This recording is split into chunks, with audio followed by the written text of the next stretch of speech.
100 తెలంగాణ ఉద్యమాలకు భూ పోరాటాన్ని ఎందుకు యాడ్ చేసి మాట్లాడుతున్న సుఖరాం నర్సయ్య అంటే, మా తెలంగాణ మాకు కావాలని ప్రాణాలు ఇచ్చినాం, కానీ ప్రాణాలు తీయలే.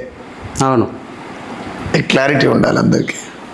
మా తెలంగాణ మాకు కావాలని ప్రాణాలు ఇచ్చినాం, ఆంధ్రలో ప్రాణాలు తీయలే కదా.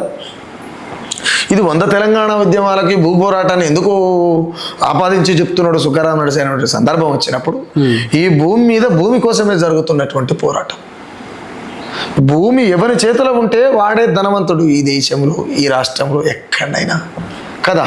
భూమి ఎవరి చేతిలో ఉంటే వాడే ధనవంతుడు, భూమి ఎవరి చేతిలో ఉంటే వాడే ఆధిపత్య జీవి, భూమి ఎవరి చేతిలో ఉంటే వాడే యజమాని. మిగతా వాళ్ళంతా కూలీలే కదన్నా. అవును, 100 ఎకరాలు ఒక్కరికి ఉంటే ఆ ఊర్లో ఉన్న వాళ్ళంతా కూలీలే కానీ కాదా.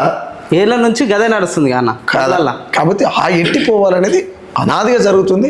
ఇప్పుడు విశారదన అన్న అది ఎత్తుకోవడం చాలా గొప్ప విషయం, చాలా మంచి విషయం. ప్రజలందరికీ భూమి ఉండాలనేటువంటి ఆంక్ష చాలా అద్భుతమైనటువంటి ఆంక్ష.